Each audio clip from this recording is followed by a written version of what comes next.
जहां हम इस वक्त मौजूद थे और लगातार शिखर की तरफ बढ़ते जा रहे थे।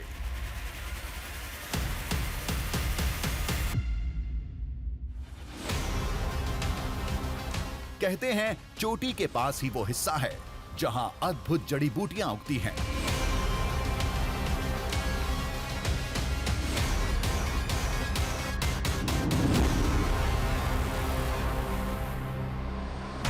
जो मान्यता चली आ रही हैं, जब हनुमान जी लक्ष्मण के लिए जड़ी बूटी लेने गए तो हनुमान जी ने पर्वत उठा लिया, और पर्वत जब लेकर आ रहे थे तो इसी क्षेत्र में पर्वत का छोटा सा हिस्सा यहाँ पर गिर चुका, और इसी कारण इसको संजीवनी गिरी पर्वत भी कहते हैं। और यहाँ पर कहते हैं कि पूरी दुनिया में इस पर्वत पर जो जड़ी बूटी मिलती है वो कहीं नहीं मिलती है। सतयुग में भगवान शिव आए, त्रेता युग में हनुमान जी। इसका मतलब ये था कि ये पर्वत करोड़ों साल पुराना है। इसकी गवाही के लिए कई साक्ष्य भी मौजूद थे।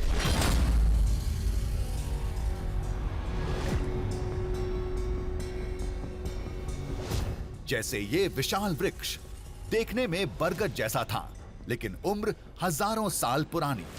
स्थानीय भाषा में इसे आलय मारम कहते हैं।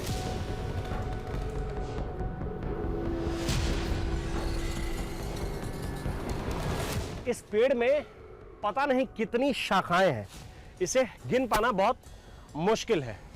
जैसे बाकी जगहों पर पेड़ में कहीं लोग धागा बांधते हैं, कहीं लोग सिक्का लगाते हैं, कहीं लोग ताला बांधते हैं, यहाँ लोग बोरी बांधते हैं और कहते हैं कि खेत की जो पहली फसल होती है उस फसल को उस बोरी में बांधकर यहाँ लाते हैं और इस पेड़ में बांध देते हैं। लोगों की मान्यता यह है कि खेत की जो पहली फसल होगी वो भगवान के लिए है और वो भगवान को देने के लिए यहाँ लाकर बांध देते हैं। इसीलिए यहाँ ये बोरियां भी बंधी हुई आपको दिख जाएंगी।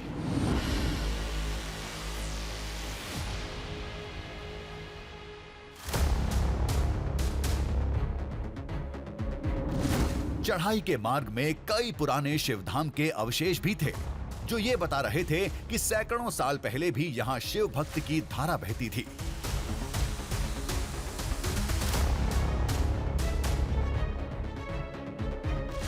कहानियां तो अपनी जगह ठीक हैं, लेकिन इस पर्वत पर ऐसा क्या है जो इसे अलौकिक बनाता है, जिसने हमें यहां आने के लिए मजबूर किया? वजह तो कई हैं। पहले कारण से अब सामना होने वाला था।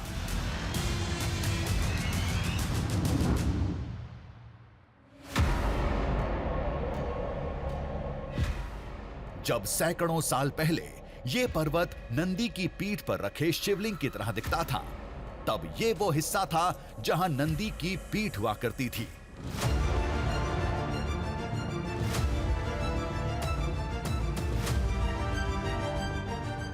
यहां की चट्टान पर हर वक्त एक सफेद परत बिछी रहती है, जबकि वहीं पास में दूसरी चट्टानें सामान्य थीं। ये परत किस चीज की है ये आज तक पता नहीं चला, लेकिन लोग मानते हैं कि ये कुछ और नहीं, भस्म है, जिसकी बारिश यहां होती रहती है।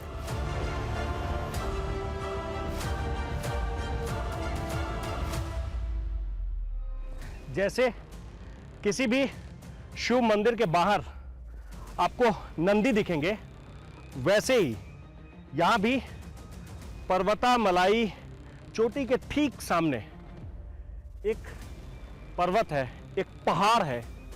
इसे नंदी के नाम से जानते हैं।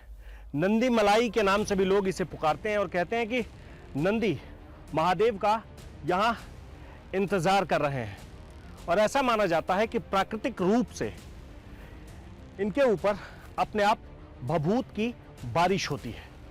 और जब मैं इस जगह पर हूँ, इस वक्त में भी ऐसा लग रहा है जैसे ये भभूत से ढका हुआ है।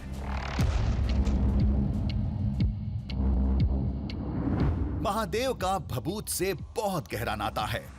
क्यों है, इसकी कथा शिव पुराण में लिखी है।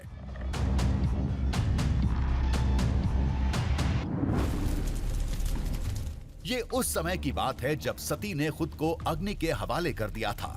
महादेव सती के मृत शरीर को लेकर पूरे ब्रह्मांड में घूमने लगे। तब विष्णु जी ने अपने स्पर्श से सती के शरीर को भस्म में बदल दिया। फिर भगवान शिव ने उस भस्म को पूरे शरीर में लगा लिया था।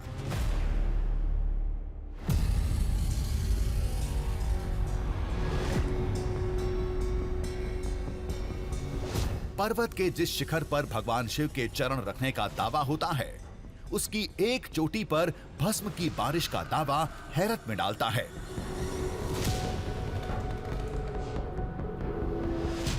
हालांकि उस बारिश को किसी ने देखा नहीं है, लेकिन यहाँ हर वक्त सफेद रंग की एक खुरदरी परत बिछी रहती है। ऐसे में माना यही जाता है कि यहाँ भभूत की बारिश होती होगी।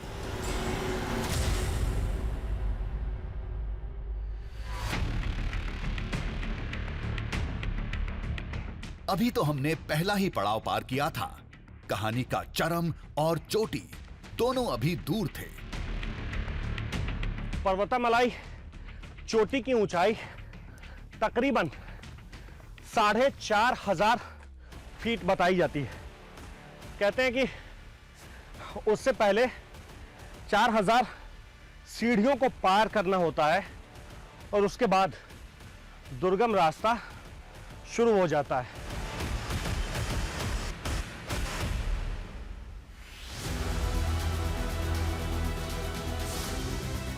भभूत वाली चोटी का दृश्यम देखने के बाद सफर की कठिनाई की चिंता उड़नछू हो चुकी थी। दिमाग में केवल इस पौराणिक पर्वत की कहानियां गूंज रही थी। लोग इसे जागृत शक्तियों वाला पहाड़ बताते हैं। इसकी एक खास वजह है। कहते हैं जब भगवान शिव ने अपने चरण इस पर्वत की चोटी पर रखे थे, उसके बाद एक एक करके सभी देवी देवता यहाँ वास करने लगे। जिनकी खोज में भटक रहे ऋषि मुनि इसी पर्वत पर आने लगे, जिन्होंने यहाँ घोर तपस्या करके कई बड़ी सिद्धियां हासिल की।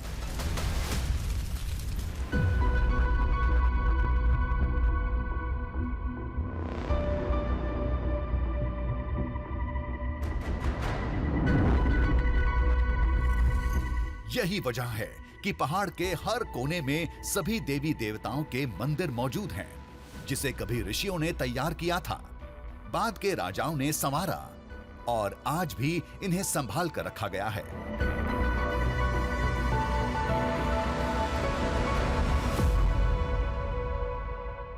यहाँ कुछ ऐसे भी मंदिर हैं जिनका इतिहास 10,000 साल से ज्यादा पुराना है। जैसे कि देवी का ये मंदिर, इसे जंगलों की देवी के नाम से लोग इस इलाके में जानते हैं। कुमारी नेट्टूमलाई पर्वत पर यह मंदिर है। कहते हैं कि इस मंदिर का इतिहास यहाँ आसपास में जितने भी पहाड़ हैं उससे भी ज्यादा पुराना है। सबसे पुराना मंदिर इसे ही माना गया है और ऐसा कहते हैं कि नवरात्रि के समय में भगवान शिव खुद देवी की आराधना करने के लिए इस मंदिर तक आते हैं। आम लोगों के लिए ये महज एक पहाड़ नहीं, देवलोक है, जहां सभी देवी देवताओं का आज भी वास है। उनकी शक्तियां सिद्धि के रूप में आज भी यहां मौजूद हैं। तभी इस पर्वत पर और पर्वत पर बने मंदिरों में लोगों की गहरी आस्था है। शिवन है, पार्वती है और हनुमान है। ध्यान करते हैं, प्रार्थना करते हैं। उधर अच्छा बेटे सब लोग शिवन को उधर पैर रखे थे और सब जने उधर पूछते हैं, सब फूल लागते हैं, सब अल्लाह सब लोग आते हैं।